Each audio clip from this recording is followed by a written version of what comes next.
नमस्कार दोस्तों, स्वागत है एक बार फिर से आपके अपने YouTube channel AB technical classes में। जैसा कि आपको विदित है, हम पढ़ रहे हैं principle of teaching training methodology, जिसके अंदर हमारा टॉपिक है कि जो MSQF के बारे में जो इसका सिलेबस है उसके बारे में हम विश्लेषण कर रहे हैं। इसका जो हमारा पहला टॉपिक है MSQF और व्यावसायिक प्रशिक्षण में कार्यान्वयन। इसके अंदर हमने 3 क्लासेस कर ली है। लास्ट क्लासेस में हमने इसकी जो पृष्ठभूमि है और इसके जो विकास की आवश्यकता है और इसकी जो योग्यता है उसके बारे में पढ़ा था।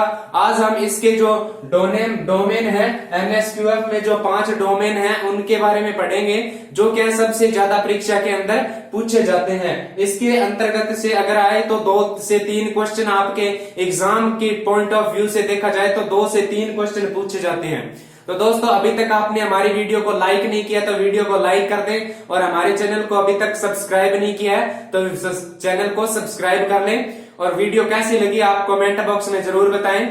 तो दोस्तों, इसके अंदर जो MSQF में डोमेन है उसके बारे में देखते हैं क्या होता है कि इसके अंदर जो सत्र के वर्णन करता है। इसके अंदर देखा जाए तो क्या है, इसके अंदर जो 5 परिणाम होते हैं उसके बयानों से क्या है, एक से अनेक समूह क्या है बने होते हैं, इसके अंतर्गत कार्य करते हैं, जिससे क्या है जो सत्र हमें प्राप्त करना होता है उसके अंदर हम पहुंच सकते हैं। तो उन्हें प्रमाणित करने के लिए शिक्षार्थी को क्या है, ये 5 जो डोमेन है इनकी आवश्यकता पड़ती है। तो सबसे पहले सीखने के विवरण में देखा जाए तो पहली जो डोमेन है उसका नाम है प्रक्रिया, दूसरा है पेशेवर ज्ञान, तीसरा है कौशल यानी पेशेवर कौशल, और चौथा है अपना कोर कौशल, और 5वां है जिम्मेदारी। तो इसके बारे में हम पढ़ेंगे। तो आज का हमारा पहला टॉपिक है, हम इसके बारे में पढ़ेंगे प्रक्रिया। तो दोस्तों, प्रक्रिया क्या होती है इसके बारे में हम देखेंगे। पहला जो डोमेन है उसके अंदर प्रक्रिया को अगर देखा जाए, जो प्रोग्रेस है वो बहुत ही महत्वपूर्ण है, प्रोसेस है। इसके अंदर देखा जाए क्या है कि प्रक्रिया सत्र के अनुरूप अन्य 4 जो डोमेन है उनका क्या है, सामान्य सारांश क्या है प्रक्रिया के अंतर्गत आता है। और आगे है जो व्यावसायिक प्रशिक्षण के जो सभी गतिविधियां इसमें लागू की गई थी। अगला हमारा नेक्स्ट टॉपिक है जिसमें हम पढ़ेंगे पेशेवर ज्ञान।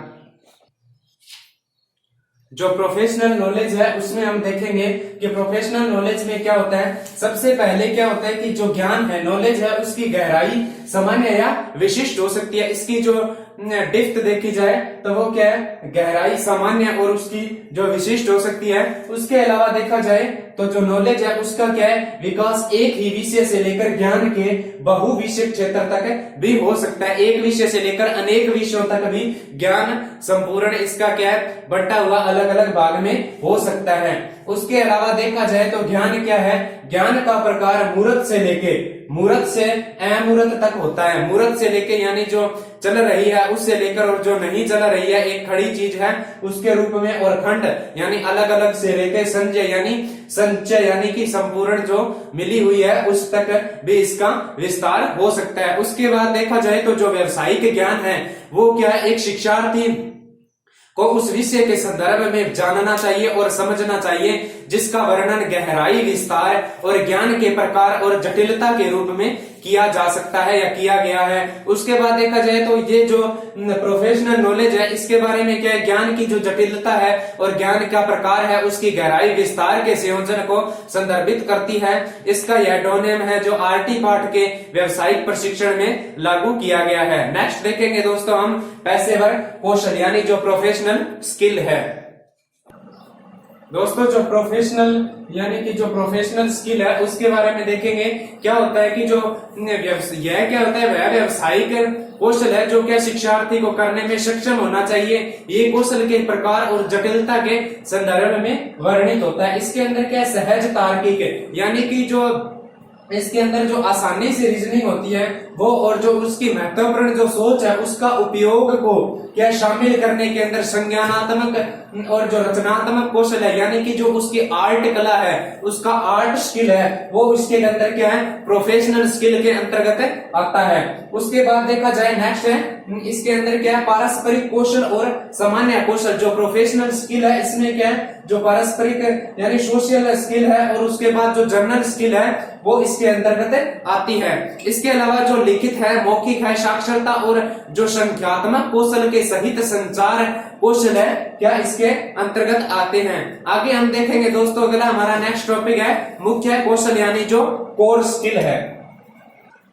आगे जो कोर स्किल है उसमें देखेंगे दोस्तों क्या होता है कि जो मुख्य जो कौशल की निपुणता है, जो काम करने के अंदर जो उपयोग की जाने वाली जो विधियां हैं, जो मेथड है, उसके अंतर्गत क्या है, हम देखेंगे कि उसको क्या है, किस प्रकार से इसकी विधियां और सामग्रियों को क्या है, उसके उपकरणों के अंदर जो जुड़ी बुनियादी कौशल के ढांचे हैं, उनको जो आईटी है, कंप्यूटर के नॉलेज से किस प्रकार कौशल को शामिल कर सकते हैं, और जो किस प्रकार के कौशल के विकास को बढ़ावा दे सकते हैं, ये क्या है अपनी कोर स्किल के अंतर्गत आता है। यह दोनों में क्या है, कार्यशाला विज्ञान और जो इंजीनियरिंग ड्राइंग होती है, जो इसी इंजीनियरिंग के अंदर जो प्रशिक्षण काल के अंदर जो अपने कार्यशाला विज्ञान WCS और उसके अलावा जो ईडी जो इंजीनियरिंग ड्राइंग है, उसके अंदर क्या है, ये जो कोर स्किल होती है, जो मुख्य कौशल होता है, उसका क्या उपयोग लागू है। नेक्स्ट हम देखेंगे दोस्तों, अगला हमारा टॉपिक है जिसमें क्या है, जवाबदारी या रिस्पॉन्सिबिलिटी।